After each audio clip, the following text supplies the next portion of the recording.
Salut à toutes, salut à tous. Après la joie de la victoire de Lenny Martinez hier, on va retrouver du calme aujourd'hui avec une étape de plaine qui nous promet un scénario plutôt classique, même s'il y a 3 difficultés répertoriées, 3 côtes de 3e catégorie. C'est une longue étape aujourd'hui, 210 km. En plus, il fait froid, il fait quasiment 0 degré. Hein. C'est terrible là de faire du vélo dans ces conditions. Je pense que les coureurs ne sont pas forcément très motivés. Ils ont hâte que cette longue journée encore se termine. Il y aura de l'excitation à la fin, forcément, avec un sprint final qui s'annonce. Et aussi avec un sprint intermédiaire à 20 km de l'arrivée au sommet d'une bosse qui devrait permettre aux quelques favoris leaders du général d'aller grappiller quelques secondes s'ils le souhaitent. Et si l'échappée a été reprise d'ici là, les favoris du jour, c'est avant tout Tim Merlier qui a déjà remporté les 2 premiers sprints massifs de cette compétition. On va voir si les autres sprinteurs vont se montrer, sachant que Fabio Jakobsen n'est plus là. Mais par contre, tous les autres sont là. Arnaud Démare, Tobias Lund, Andresen, Alberto Dainese, Ivan Garcia, Cortina. On a vu aussi souvent Yevgeny Fedorov pour l'Astana être bien placé. Alexander Christophe, Aniolkowski, les Français Hugo Page, Emilien Janière qu'on a vu aussi à leur avantage. Yuri Letao pour la Cararural, pourquoi pas. Et puis aussi Timo Kilic pour l'Alpecin de Koenig qui a fait des top 10 sur les 2 premiers sprints qu'on va voir dans ce final. Voilà à peu près les favoris du jour, à moins que l'échappée aille au bout. Hein. Dans une longue journée comme ça, si le peloton ne le gère pas l'échappée, pourquoi pas. On y croit, mais ça n'est pas encore arrivé souvent depuis le début de saison qu'une échappée aille au bout. Ça arrive d'ailleurs très très rarement sur les courses World Tour. Ça arrive peut-être 3 fois par saison, c'est tout. Hein. On verra ce qu'il en sera aujourd'hui dans cette 6e étape de Paris-Nice. Chute de Bellocchi juste devant Armstrong qui est parti dans le terrain. Et attaque de Pierre Roland. Voilà ce que nous disons depuis le début de ce Tour de France. Une chute terrible. Christopher Froome à pied. Mais quelle image du Tour. On n'a jamais vu ça. 100% cyclisme, le podcast du vélo en direct. Ça va Marion? Désolé. C'est parti pour cette longue étape aujourd'hui sur Paris-Nice. Et allez, sans surprise, le premier homme qui attaque, c'est Thomas Gachinard.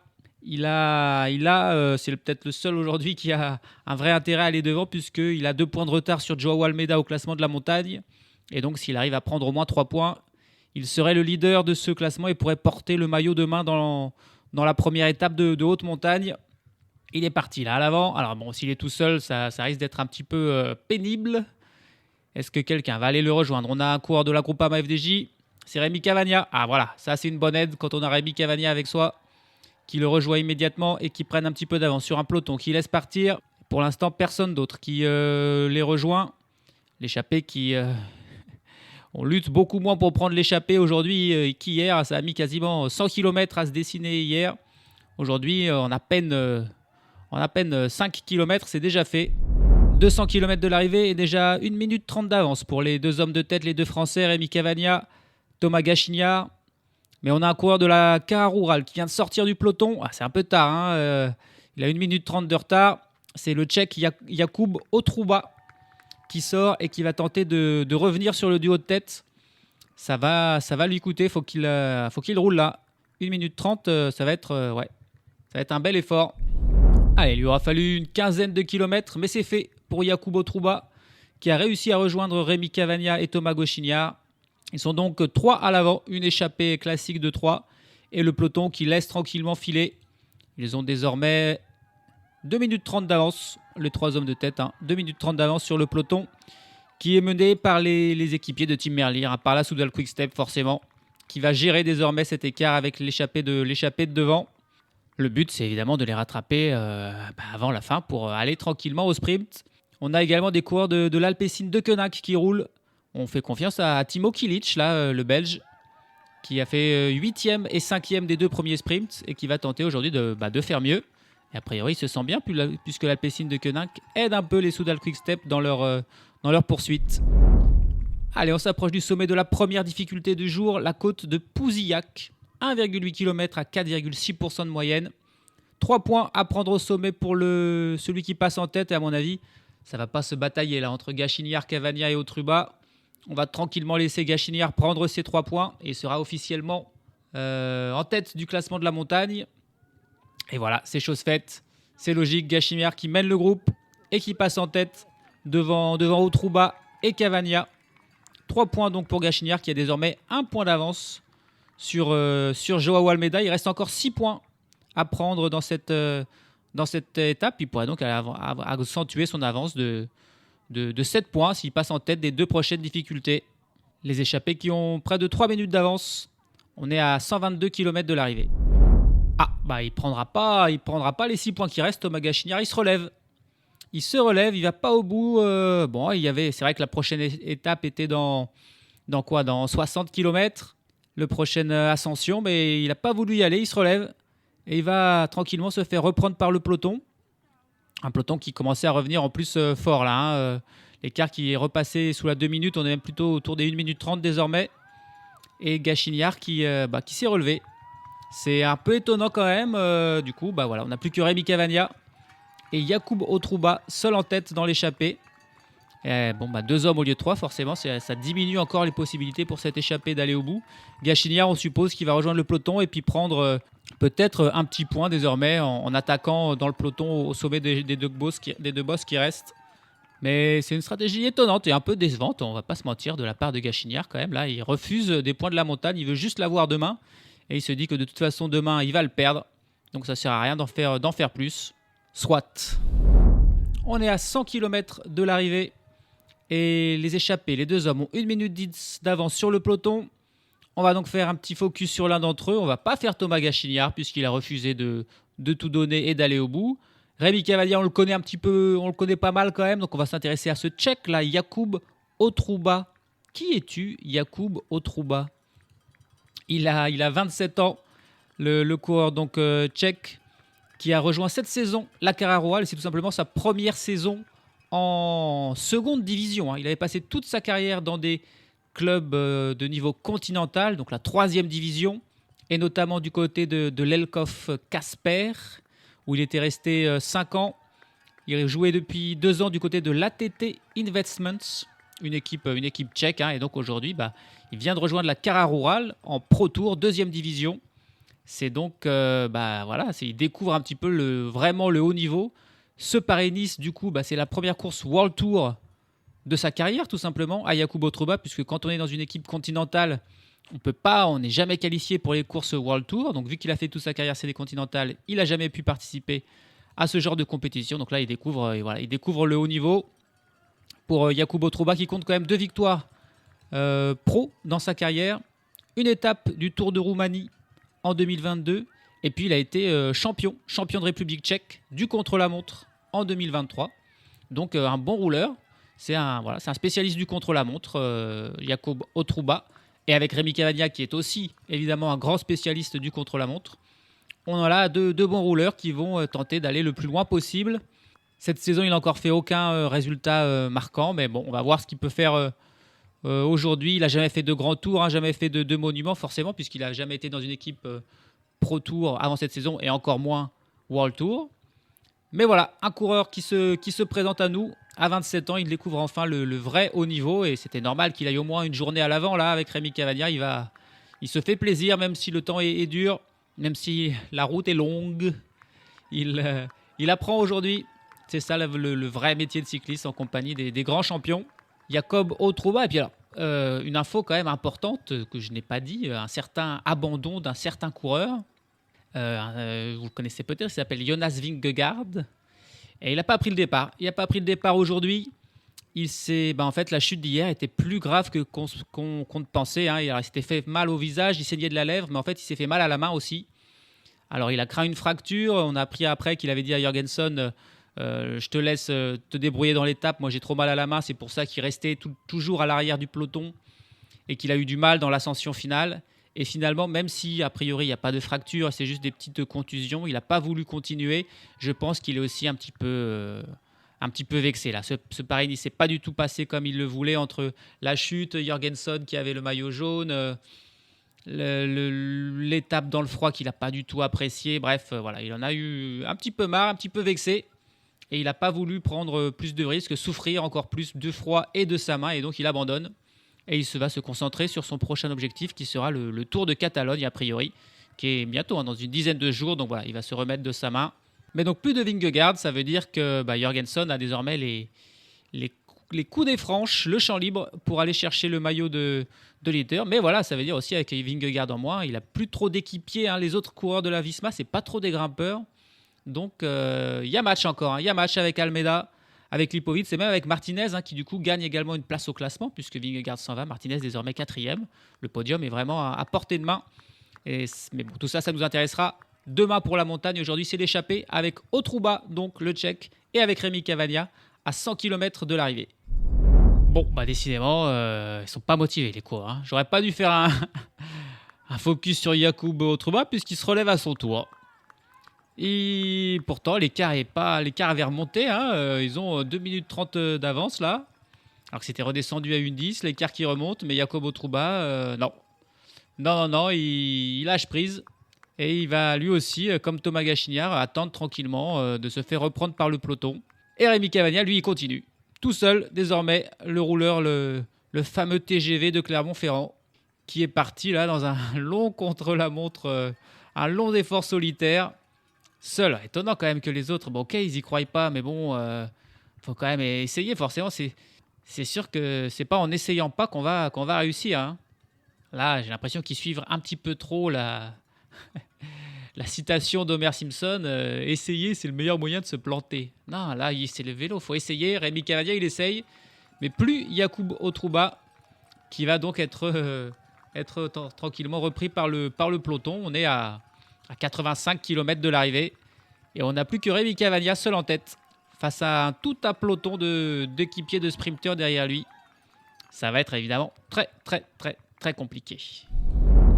Et on pensait qu'on allait avoir une étape tranquille, mais c'était sans compter sur la Visma Lease Bike là, qui est en train de faire exploser le peloton. Juste après l'ascension des côtes de Baud-de-Provence, où bien sûr Rémi Cavagna, qui était seul devant, est passé en tête et a pris les 3 points.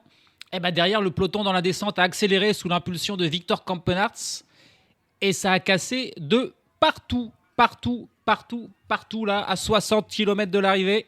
Il y a toute l'équipe de la Jumbo-Visma qui a réussi tout simplement qui est quasiment en complète, accompagné de quelques coureurs. Il y a Charman, il y a Skjelmose, Mats Pedersen, il me semble aussi, qui est là. C'est à peu près tout. Derrière, il y a un autre groupe avec toute l'équipe Ineos qui est en train de revenir, avec aussi Florian Lipovic dans ce groupe. Au classement général, c'est pas mal. Je ne vois pas de Joao Almeida.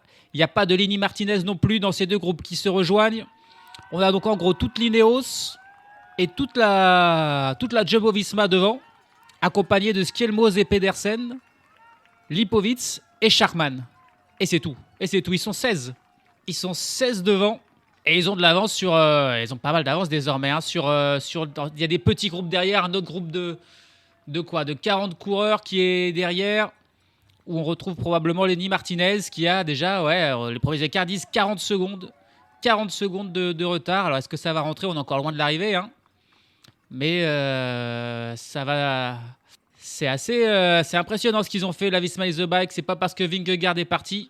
Et au contraire, c'est peut-être bien parce que Vingegaard est parti qu'ils se disent il vaut mieux essayer de prendre du temps aujourd'hui avec Jorgensen qui, peut-être en haute montagne face à Almeida, est un peu moins fort. Mais ouais, bien sûr, sur le plat, c'est la Visma qui a la meilleure équipe. Et donc là, la Visma plus la Ineos qui est aussi parfaite avec Sheffield, avec Tarling, avec Jungels, Foss, des très bons rouleurs. Ça peut faire mal. C'est pas encore... On va voir jusqu'à quand ça va tenir. Est-ce que ça tiendrait jusqu'au bout? Ce serait assez foufou. Pour l'instant, Rémi Cavagna est toujours en tête. On est à 51 km de l'arrivée. Il a 1,45 d'avance sur le groupe du maillot jaune. Le groupe, on va dire, a priori, où on retrouve Lenny Martinez et Joao Almeida, est à 2 minutes 17 derrière. C'est tout simplement Paris-Nice qui est en train de se jouer sur cette étape que je pensais être une simple étape de transition. Une petite échappée, reprise avant la fin, puis un sprint. Et pas du tout. Pas du tout, c'est la folie. Et là, il y a des écarts qui, à mon avis, sont irrémédiables. On est à 42 km de l'arrivée.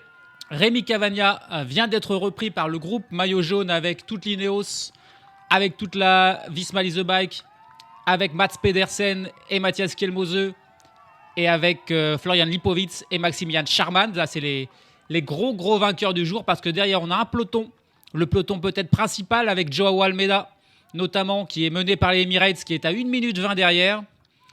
Et encore plus loin, après de 3 minutes, on a un second peloton, un groupe de retardés, où on retrouve Lenny Martinez, qui malheureusement s'est fait complètement piéger par ce coup de bordure qui a souvent fait du tort aux Français. Et ben là, voilà, Lenny Martinez, il est piégé, il a 3 minutes de retard, il a quelques équipiers de la Bahreïn qui roulent pour lui. Il y a aussi Arnaud Démare dans ce groupe, parce qu'il n'y a pas seulement le classement général, mais aussi la victoire d'étape qui est en train d'échapper à de nombreux sprinteurs. Et pour l'instant, il y a un coureur pour qui c'est parfait, c'est Mats Pedersen, qui est dans le groupe de tête. Il est le seul sprinter. Donc là, pour l'instant, la victoire, si la situation reste là, est acquise quasiment pour Mats Pedersen.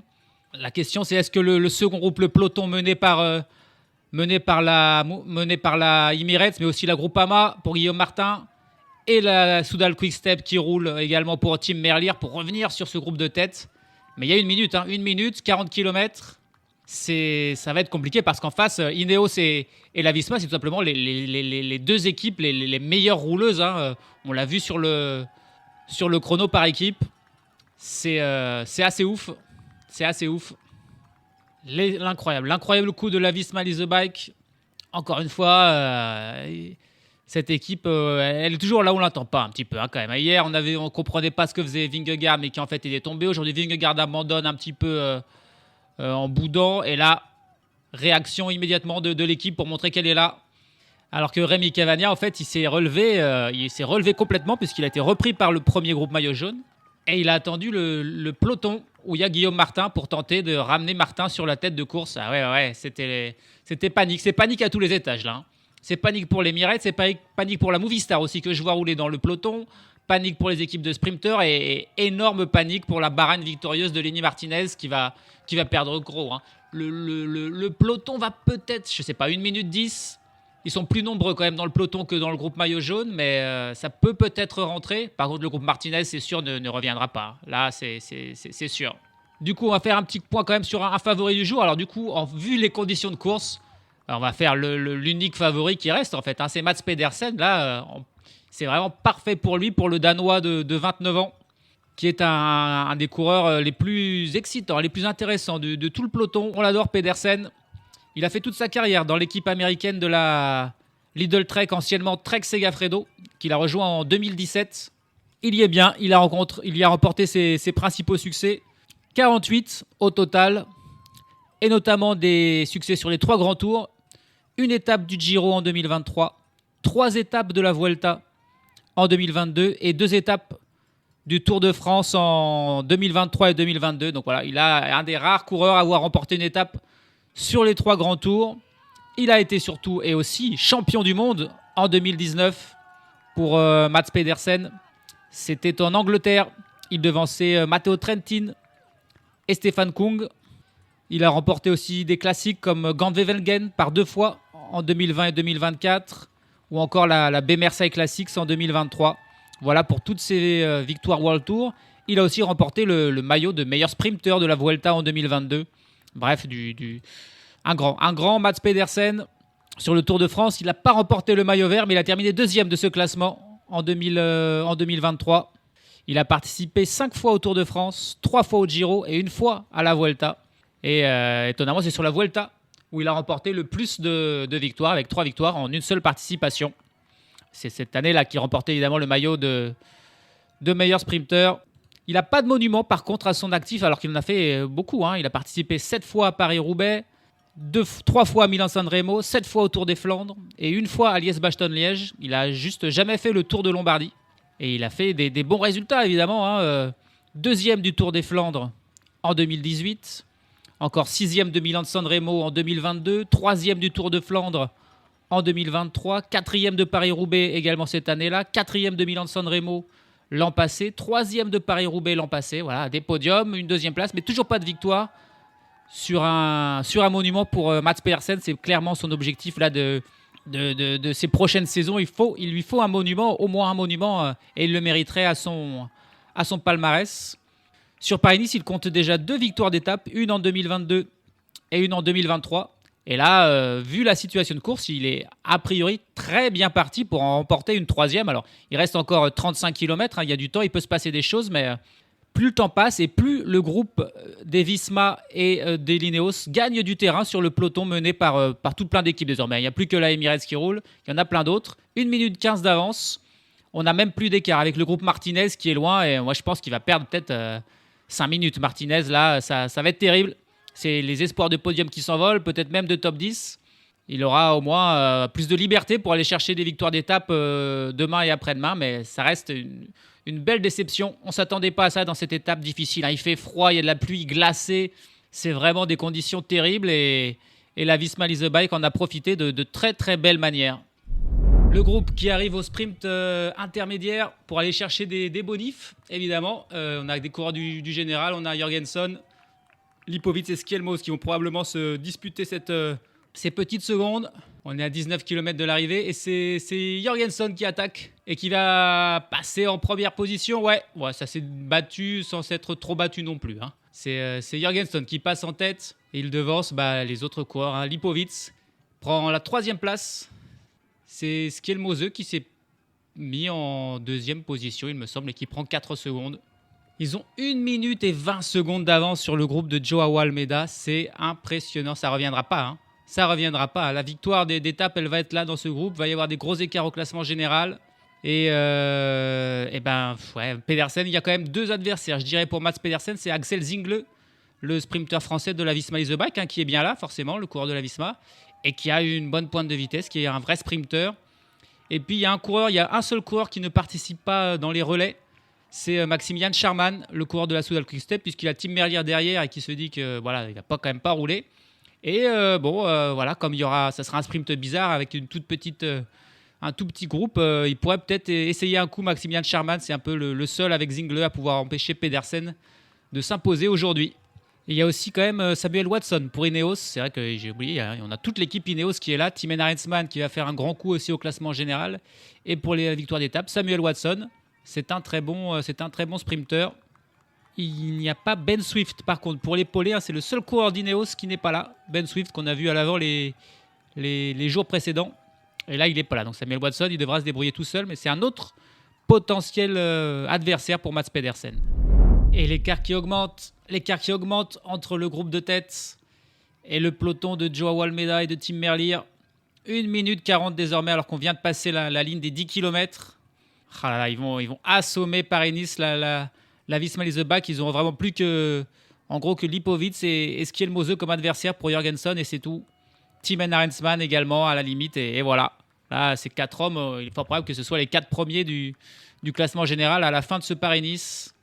J'avais dit qu'ils étaient 16, ils sont 17 hommes en tête. Il y a également, je ne l'avais pas vu, Matteo Sobrero, l'Italien de la Red Bull Bora Hansgrohe, coéquipier pour Florian Lipovic, qui est également présent.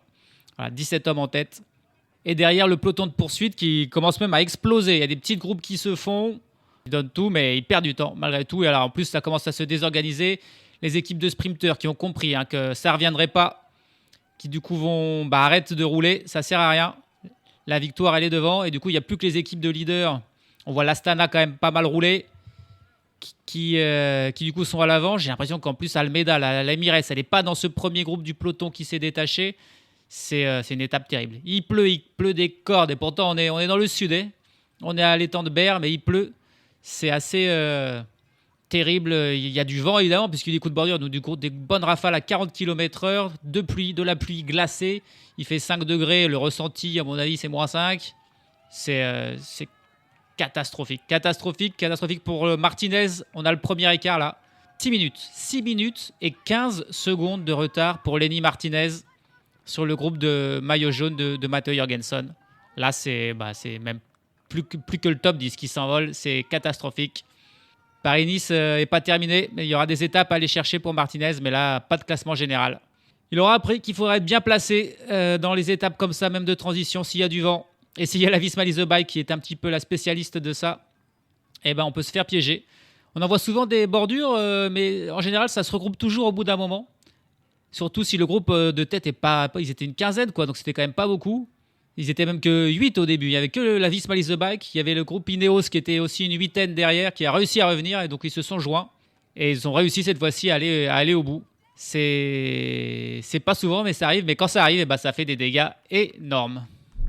Dans le final, 2,5 km de l'arrivée. Comment il va se faire ce sprint du coup, hein? On a le train Ineos du coup et le train de la Visma Lease Bike pour Zinglé, le train Ineos pour Watson. Alors pour l'instant, les trains ne sont pas du tout en place, ça continue de rouler.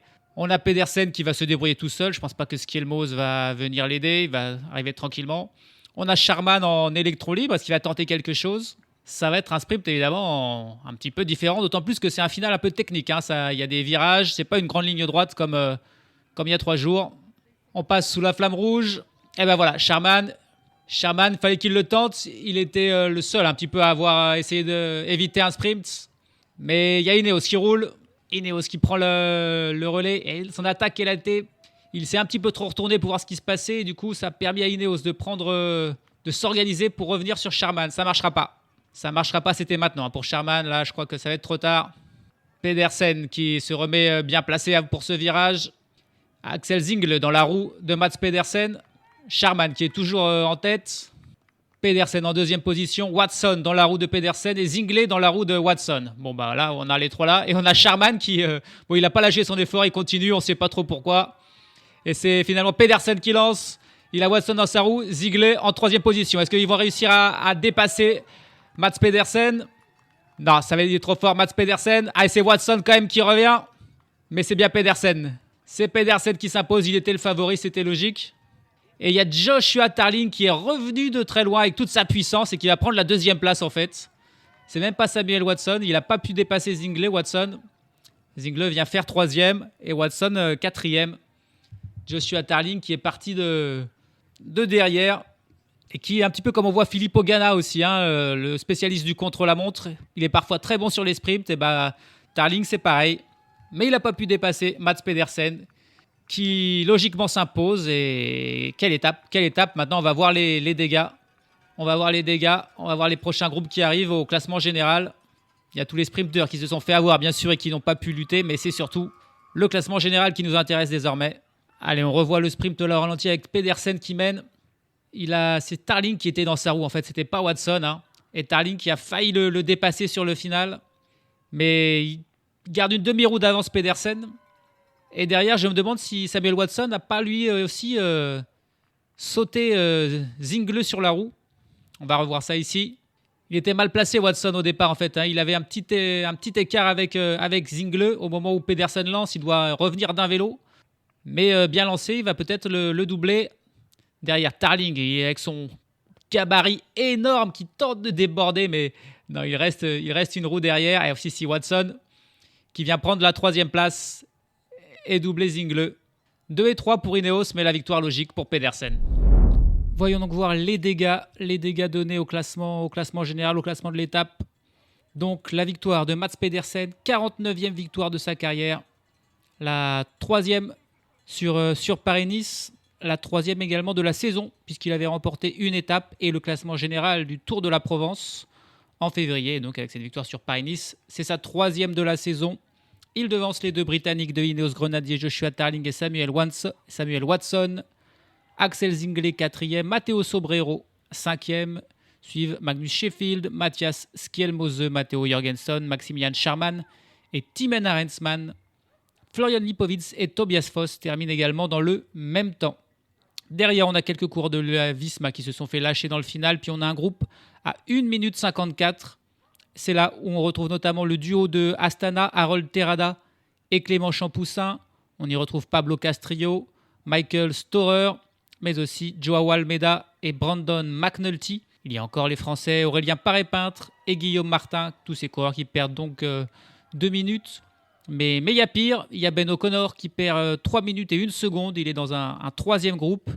Et puis surtout, il y a un groupe à 8 minutes et 57 secondes. 9 minutes de perdu pour Lenny Martinez. Mais il n'est pas le seul, hein. On y retrouve dans ce groupe Warren Barguil.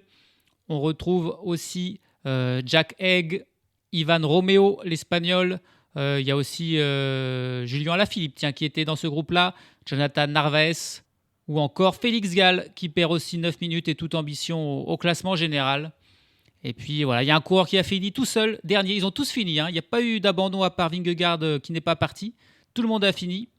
Pas sûr que tout le monde reprenne la route demain, hein, parce que demain il va encore faire froid, il va faire encore plus froid parce qu'on va grimper. Edward Plankert, le Belge de la Pessine de Koninck, a fini tout seul à 10 minutes et 11 secondes. Bravo à eux à lui et à tous ceux qui ont réussi à affronter ces conditions qui étaient vraiment terribles. Le classement général, là, les écarts sont énormes désormais. Matteo Jorgensen est toujours leader. Il compte désormais 40 secondes d'avance sur Florian Lipowitz, son nouveau dauphin, et 59 secondes sur Matthias Skjelmose. Timon Arensman fait la grosse opération. Il est désormais 4e à 1 minute 20. Joao Almeida reste 5e. Il ne perd qu'une place, mais par contre, il est désormais à 2 minutes et 40 secondes de Jorgensen. Ça paraît impossible de lui reprendre autant de temps. Il devance 2 coureurs d'Ineos qui font leur apparition, Tobias Foss et Magnus Sheffield, qui profitent de circonstances de secours pour être désormais 6 et 7e. Brandon McNulty chute à la 8e place, surtout il est à plus de 3 minutes. Et puis Clément Champoussin et Harold Terrada, malgré leur temps perdu, restent 9 et 10e, mais désormais à plus de 3 minutes au classement général. Si on recherche ensuite les autres coureurs les autres leaders, on a Castrillo 12e à 3,44. Storer est juste derrière. Martin est 14e à 80. Ben O'Connor 19e à 6 minutes 14. Et puis Lenny Martinez désormais 23e à 9 minutes et 58 secondes. Félix Gall fait encore pire. Il est 30e à 12 minutes et 17 secondes. Des coureurs qui ont perdu toute ambition de bien figurer au général, mais qui vont se battre pour les 2 étapes qui restent désormais. Classement par points, Mats Pedersen profite de sa victoire pour prendre le maillot vert pour un petit point d'avance sur Tim Merlier. Mais attention, Matteo Jorgensen n'est pas loin, il est 3e avec 6 points de moins que Pedersen, et vu qu'il ne reste que des étapes de montagne, il pourrait bien s'en emparer avant la fin, Jorgensen, de ce maillot. Classement de la montagne, Thomas Gachignard est désormais le leader avec un petit point d'avance sur Almeida. Et 7 sur Lenny Martinez. Ça peut être aussi un objectif peut-être pour Martinez, ce maillot du classement de la montagne. Almeida aussi, donc également très bien placé pour l'avoir sur les épaules à la fin. Et puis on a un duel qui se dessine pour le maillot de meilleur jeune entre Florian Lipowitz et Matthias Skjelmose. Les 2 seuls coureurs qui ont un petit peu réussi à suivre le coup de la Visma Lease the Bike aujourd'hui. C'est pour l'instant Lipowitz qui est leader avec 19 secondes d'avance sur Skjelmose. Sheffield est 3e, mais à plus de 2 minutes 14. Demain, les souffrances vont continuer pour nos pauvres coureurs. L'étape a été modifiée à cause justement du froid, à cause de la pluie. Le col de la Colmiane qui devait être emprunté est annulé. Et du coup, il y aura plus aucune ascension au milieu.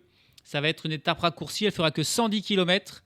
On va toujours monter jusqu'au sommet à Oron, où on annonce tout simplement de la neige au sommet. Auparavant, il y aura une petite bosse avec la côte d'Aspremont.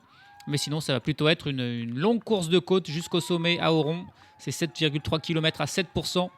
Une course, donc une étape courte qui promet d'être intense. Et avec tout ce qui s'est passé aujourd'hui, tout ce qui s'est passé depuis le début de ce Paris-Nice, on s'attend encore à des surprises. Et on va voir notamment si Lipowitz et Skjelmose peuvent inquiéter Jorgensen dans cette étape. C'est probablement le bon moment pour le faire. Ça nous promet encore de belles émotions demain. Et on va voir. Est-ce qu'aujourd'hui, on pensait que ce serait tout calme? Il s'est passé plein de trucs. J'espère que demain, ce ne sera pas le contraire. On pense qu'il va se passer des choses et qu'il ne se passera rien. Non, on y croit. Allez, salut à tous. Salut à toutes.